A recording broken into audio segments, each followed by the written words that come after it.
E allora eccoci ritornati in studio TV7 Match per continuare a parlare ancora della, come potremmo dirla, ma non è la crisi dei migranti, ma è la crisi del sistema, di quello che per tanti anni è stato un sistema che è stato accettato a livello internazionale, ma che poi è stato poi, come dire, sviluppato anche a livello territoriale e tra l'altro tra i vari rami di interesse c'è anche quello appunto dello sfruttamento delle persone. Poi quando hanno finito il loro iter nel tentativo di entrare come rifugiati o quant'altro, quando escono poi cadono nelle maglie della mafia piuttosto che di chi appunto sfrutta il lavoro a bassissimo costo. Ma dicevo che volevamo tornare a parlare dei minori, lo facciamo proponendovi un pezzo di un servizio di informazione, un servizio di un telegiornale dove ci parla appunto della nave dei migranti. Poi in coda sentiremo anche la testimonianza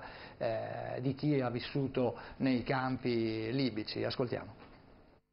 Arriva a Palermo la nave dei bambini, così è stata ribattezzata l'imbarcazione Aquarius di SOS Mediterranee attraccata al molo 420 del porto di Palermo con a bordo 606 migranti soccorsi in 4 giorni nel canale di Sicilia, tra i quali 241 minori. Ad attenderli c'era la task force della prefettura di Palermo. Nel frattempo da SOS Mediterranee spiegano che un naufrago su 3 è un minore. A bordo anche 11 donne incinte, di cui 2 al 9° mese di gravidanza e un neonato di appena una settimana che sono stati subito presi in carico dalla ostetrica di Medici Senza Frontiere. Diversi profughi presentano sintomi di malnutrizione e appaiono provati dalla prolungata mancanza di cure. Un giovane porta i segni di ferite da arma da fuoco e da macete, proseguono da SOS Mediterranee. Numerose donne di origine subsahariana hanno dichiarato di essere state ripetutamente vittime di violenze sessuali e di essere state imprigionate per diversi mesi. Sono arrivata in Italia nel 2015 con una barca che partiva dalla Libia, dove sono stato per 11 mesi. Vivevo con una famiglia ghanese, dove lavoravo come domestica e aiutavo la moglie nel suo negozio di parrucchiera. Un giorno mi hanno detto che dovevano tornare nel loro paese e che avrebbero pagato il mio viaggio per l'Italia. Così è stato hanno dato i soldi a 2 uomini arabi che mi hanno portato con loro in un capannone dove c'erano altre persone ammassate. Qui ho subito violenza da parte di 2 uomini arabi. È stato bruttissimo. Questo è stato fatto anche alle altre ragazze. I ragazzi invece venivano presi a botte. Il viaggio è stato brutto, non sapevo dove sarei arrivata.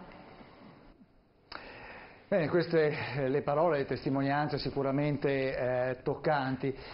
Allora, 2 aspetti. Allora, innanzitutto l'informazione. Abbiamo preso un servizio, come ne sono stati fatti tanti in questi anni, in cui abbiamo sentito sempre questa presenza dei minori, delle donne che sono nella maggior parte dei casi sempre in stato di gravidanza, alcune appunto prossime a partorire o partoriscono durante il viaggio. È una situazione, diciamo, che viene creata ad hoc per, come dire, intenerire l'opinione pubblica. Panfiglio, cosa dici? Domandiamoci cos'è un minore. Un minore è una persona che può avere 2 anni, una persona che può avere 17 anni, per noi è considerata un minore. È vero che i minori sono stati trattati come dei numeri che cercavano di essere venduti, con tutto il rispetto del mondo, per le figure, dal Ministero ai comuni, come dire, però vi diamo 45 euro. Tristezza assoluta. Mentre mi ha dato una gioia vedere che un sindaco di un paese molto piccolo della Sicilia non solo desiderava fare qualcosa di positivo per queste vite umane, ma ha scelto solo i portatori di handicap. Ha scelto solo i portatori, perché da questo punto di vista deve vincere solo la parola amore, la parola umanità, la parola civiltà. Dunque, mi scusi, ma io mi sottraggo da altre considerazioni. Se mi arriva un minore e ce l'ho ed è visibile lì, devo fare qualcosa. Punto, mi fermo qui. Vedo che Alain Luciani annuisce. Sì, concordo anch'io, cioè, è brutto strumentalizzare, c'è anche solo il pensare che possano utilizzare i minori piuttosto che le donne incinte per impietosire.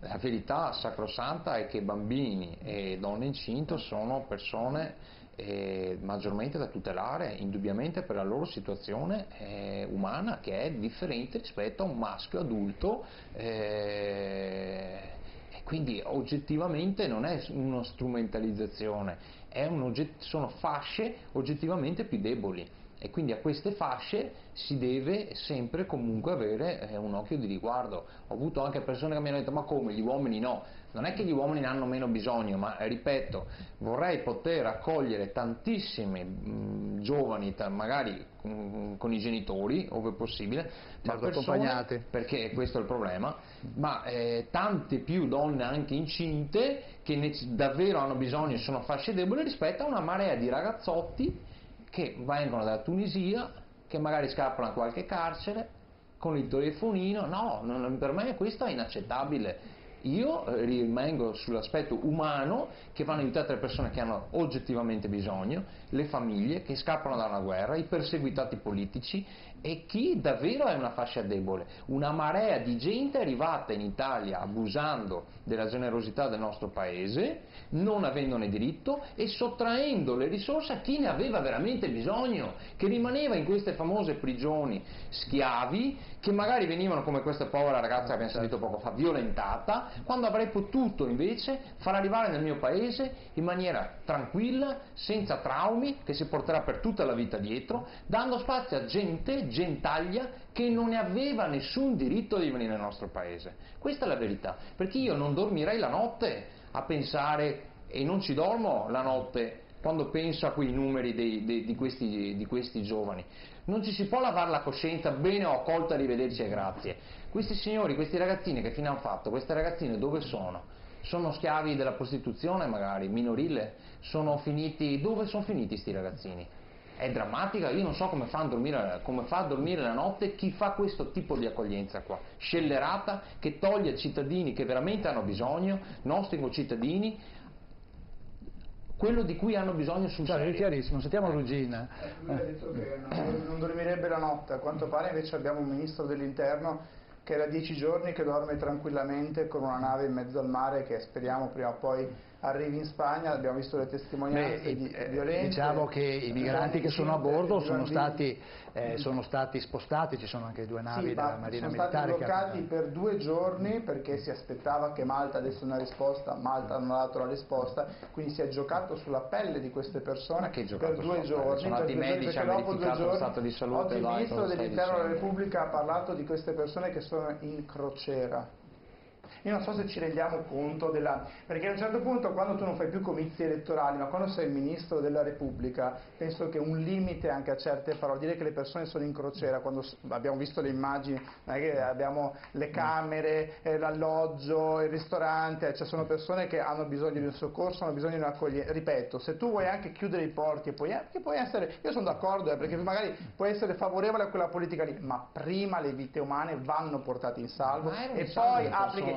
Ma poi se tu dici che agli europei ha verificato lo stato di salute, dopo bene ed erano in salvo. Uno alla volta, dopo 4 giorni, i primi 2 giorni dalla Libia e gli altri 2 in balia di una risposta da Malta che non è arrivata, e adesso stiamo per avere una denuncia a livello internazionale da Malta e dalla Spagna, credo che ci denunciano per violazione dei trattati internazionali, perché tra l'altro la Guardia Costiera, che gestisce sempre l'amico Salvini, aveva risposto per il soccorso, quindi secondo i trattati internazionali doveva portare a termine l'Italia l'operazione, perché era stata la Guardia Costiera italiana che aveva risposto al primo soccorso. Comunque, detto questo, ci sono queste persone che anche adesso in queste ore, altri 550 che stanno arrivando, le vite umane vanno salvate senza se e senza ma. Poi se si vuole cambiare la politica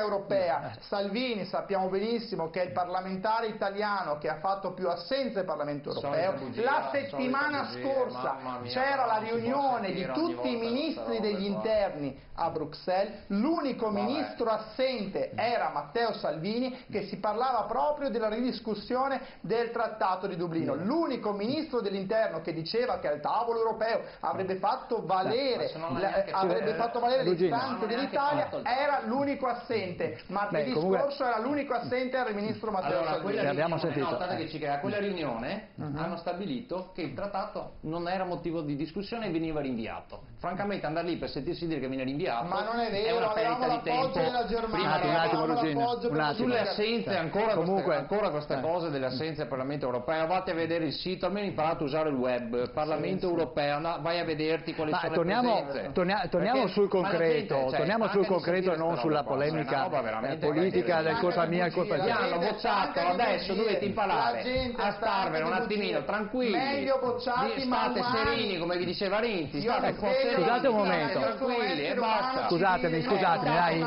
Sotto la vostra guida il 50% dei bambini scompaiono, per cui Dai, per piacere, Vediamo un a po' casa, come a va. casa non a casa non capiscono nulla. Allora, tornando al discorso Ma scusi, delle... no, perdonami Tullio, però io non mi faccio offendere le persone. Questo signore si permette di darmi del razzista. Io non accetto questa condizione. Mi dispiace. No, mi dispiace. Per me Tu hai questa detto- politica no, razzista, no, basta. perdonami. Cioè, io sono anche sposato con una esita comunitaria. Sentirmi dare del razzista, francamente, Ma te lo sei preso mi dà tu, fastidio. sei tu che No, sei mi dà preso fastidio, in perdonami. Io ho detto meglio Io non sono male. abituato a offendere. Dai, Io non per piacere, Non ti ho dai. additato nessun tipo di aggettivo. Ormai Non capisco perché- avete detto quello che dovevate dire, per piacere. Ruggina, per in questo piacere. momento rappresento. Ho detto meglio mani che razzisti. di superare l'argomento. Ma sì, non sa neanche Scusa, dai, è uno scontro assolutamente sterile. Siete solo capaci a offendere. Io ho detto non- meglio umani. Allora, invece lo vedete alle mie spalle, no? Queste qua sono le immagini della polizia di Siracusa. Poi, qualche giorno fa, giusto per capire poi la fine che fanno i migranti che entrano poi nel meccanismo del caporalato, del lavoro in campagna. Allora sentiamo quella che è l'intercettazione ambientale che è stata fatta appunto in occasione di questo blitz. Vediamo.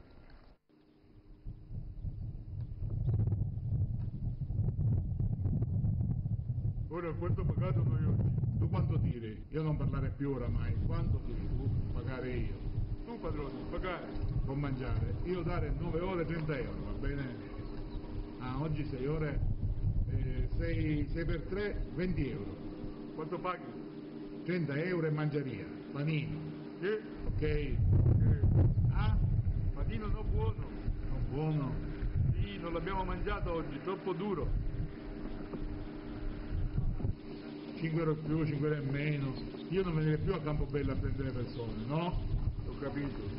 Io, Campobello, non venire persone, prendere. Non prendere più, basta. Ho capito. Tutta questa roba.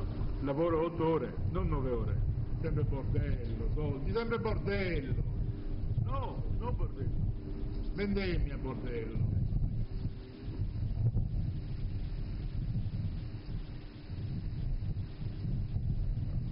Eccole qua, queste le immagini, un dialogo, come abbiamo visto, si propone una paga di 3 euro all'ora e questa è solo una delle tantissime situazioni che si vivono oggi. Questo anche appunto a causa di una situazione che sfugge anche al controllo e quindi un business legato al traffico delle persone, come dicevamo prima, in Africa durante il trasbordo e poi anche qua, perché queste persone poi finiscono nelle maglie della malavita. Una situazione che ovviamente credo che dopo tutti questi anni, anch'io come giornalista ne parliamo ormai da tantissimo tempo, debba trovare una soluzione, non si può così. Panfiglio. Trovarsi in una situazione del genere in cui i diritti non valgono più nulla è la povertà economica e culturale di un paese che è arrivato a tanto E la motivazione per cui siamo arrivati a tanto non sono addebitabili né ai gommoni, né alle barche dell'ONG, né a quelli che morivano in mare. Il nostro deficit culturale, economico che ci ritroviamo, e questa ne è testimonianza, è di una classe dirigente governativa che ha amministrato negli ultimi almeno 30 anni il nostro paese. E questa è la vergogna di un'azione, di una classe dirigente che ha seminato e ha raccolto questo. In quelle fasce lì di mancanza di diritti, allora servono vite umane, servono delle braccia, e ne stanno arrivando, ce n'erano già, e sappiamo che il 60% ormai delle persone che sono entrate e hanno firmato una richiesta di asilo oggi sono i cosiddetti fantasmi, non esistono più, e le maglie entrano in quelle maglie lì dove che i diritti vengono calpestati. Sentissi un politico che parla di diritti, se ne sentissi uno che si dissocia da razzismo, ne sentissi uno. Dobbiamo lottare per i diritti, perché ci sarà sempre qualcuno che sarà più ricco di noi e noi avremo il rischio di pagare qualcosa in termini di nostri diritti. Certo, Ermanno, una massa di persone che arrivano e che finiscono appunto anche in questa situazione. Scusate, adesso giustamente la palla passa sempre al politico di turno, ma lo Stato dov'è? Se lo Stato non si muove, e lo Stato indipendentemente dal politico, cioè vuol dire l'Arma dei Carabinieri, ma vuol dire anche il giornalismo, chi è che indaga su questa forma di migrazione? Chi è che va ad aprire la scatola per vedere cosa sta succedendo? Perché io vedo i servizi che normalmente passano per la RAI o per altre emittenti e si parla delle donne incinte, che sicuramente è una tragedia, ma non sono partite dall'Africa, da casa loro incinta. Allora c'è un meccanismo di propaganda dove bisogna che nel gommone ci sia la donna incinta, possibilmente alla vigilia del parto, così se partorisce durante il traghetto la notizia diventa ancora più forte. Ma non stiamo fotografando la realtà, stiamo coprendo la realtà, perché non riesco a capire perché questa donna è stata violentata, questo bambino che fine farà. Se c'è un commercio di organi, perché in Sicilia è stato arrestato un medico, poi è stato messo a tacere tutto, aveva 17 bambini con sé, oppure altri fenomeni che sono ancora più inquietanti. Ma lo Stato dov'è? È giusto che noi discutiamo, è giusto che incolpiamo il politico di turno perché lui ha la possibilità di mettere le mani dentro il sistema Italia e modificarlo. Fino adesso non è stato fatto. Abbiamo fatto l'accoglienza perché fa soldi, mafia capitale l'abbiamo visto. Dopodiché vengono buttati fuori e vanno a dormire sotto i ponti di Roma, sul Lungotevere, dove possono, e abbiamo visto quante fotografie e quante riprese sono state fatte, ma nessuno indaga dopo. Dopo non è notizia il andare in cerca di che fine fa questa persona. Questo è il problema.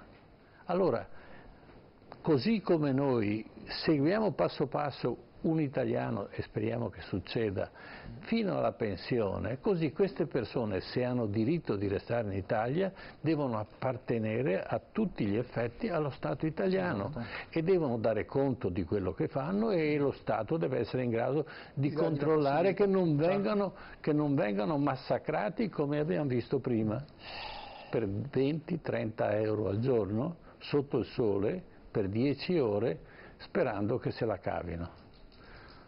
Certo. E dunque bisogna rivedere la Bossi-Fini, c'è poco da fare. E Ma non c'è dubbio, e speriamo che il ministro di dell'Interno Salvini... meglio si può fare sicuramente, Certo. perché in questo momento non si fa. Allora, il preludio di Salvini e dice mettiamo in stato di tensione l'Europa, e mi pare che a questo punto ci siamo arrivati. Certo. Adesso bisogna fare il passo successivo, cioè fare tutto quello che precedentemente non è stato fatto. E speriamo anche che in questi 10 giorni la forza, la determinazione che Salvini ha avuto a parlare del tema dell'immigrazione ce l'abbia anche a parlare della mafia, della criminalità organizzata, del caporalato, perché da lui non abbiamo ancora sentito una parola su questo, che appunto è il primo motivo dello sfruttamento di queste persone. Sì, teniamo presente che tutto il traffico, tutto il commercio di generi agricoli è in mano alla Camorra, è in mano alla 'ndrangheta, no? Ecco, quindi Mai parlato di mafia, vediamo mai parlato di che Camorra. non c'è soluzione di continuità. Se avessi letto il contratto di governo avresti trovato che uno dice ci sono anche questi capitoli. Io lo ringrazio che dà tutta questa fiducia e ha tutte queste aspettative nei confronti di Matteo Salvini, però ricordo che Matteo Salvini è 7 giorni che è ministro, quindi in 7 giorni volendo anche parlare di qualsiasi cosa non ce la farebbe a parlare di tutto quello che vorresti. Abbi pazienza, abbi fiducia. Hanno governato una vita, insomma adesso date anche l'opportunità a questi populisti, no, come ci hanno chiamato, di governare, insomma di prendere in mano la situazione. Voglio dire, no, è diverso, è cambiato tutto, è cambiato tutto, sono cambiati gli equilibri di È stato eletto in Parlamento ancora Bossi, mi pare. Ma è diverso, lui fa parte di un movimento, ha la sua storia, darà il suo apporto per la sua esperienza che può avere, ma oggi Matteo Salvini è il ministro degli interni, punto. E adesso staremo a vedere nell'immediato futuro, per esempio della Bossi, sono tutte cose giuste, cioè sono tutte erano altri tempi. Oggi c'è un nuovo paese, la Lega ha fatto un grande cambiamento, no, negli ultimi anni, perché ha capito che i problemi sono comuni, che se su molte battaglie bisogna per forza di cose andare insieme, è un'altra cosa, è un altro contenitore. Di questo torneremo a parlare brevemente perché dobbiamo chiudere. Che io dicevo prima, appunto, che si parlava oggi, vedete, queste situazioni sono state favorite da come è stato gestito il fenomeno. Cioè il fatto che accadano queste cose incresciose, ha ragione il sindaco quando parla che bisognerebbe parlare anche di diritti, ha ragione in pieno, cioè si è consentito con un favoreggiamento chiaro tutti questi fenomeni allucinanti che abbiamo visto, questi sfruttamenti, quello che purtroppo accennava il professore che era, non potevo nominarlo prima io, tratta degli organi, c'è tutta una serie di situazioni allucinanti come la prostituzione minorile. Attenzione perché la globalizzazione comporterebbe, se la vogliamo prendere come ci dice la sinistra che è inevitabile, comporta per forza di cose a maggiore competitività, e la maggiore competitività la trovi con assenza di regole, o svalutando il lavoro o svalutando la moneta. Siccome la moneta non la possiamo svalutare, non vorrei che qualcuno in un disegno globale abbia ben pensato che per svalutare il lavoro servisse una marea di manodopera in nero, una manodopera da schiavizzare e da rendere schiava come sta succedendo in questi giorni. Ma non solo in questi giorni, ma è già da tempo che sta succedendo. È chiarissimo. Dovrete scusarmi. In 150 anni hanno lasciato l'Italia, prima ancora la globalizzazione, 24 Dobbiamo fermarci qua perché abbiamo tante altre cose da dire, ma torneremo sicuramente sull'argomento, lo terremo come si dice monitorato, cercheremo di capire quello che succederà e come e se cambierà qualcosa. Grazie ad Umberto Panfiglio, sindaco di Crona, grazie di essere stato qua con noi, grazie ad Alain Luciani della Lega, grazie ad Alberto Ruggin di Più Europa. Allora adesso andiamo in pubblicità, solo qualche minuto e poi torniamo con la nostra rubrica Memento. A tra poco.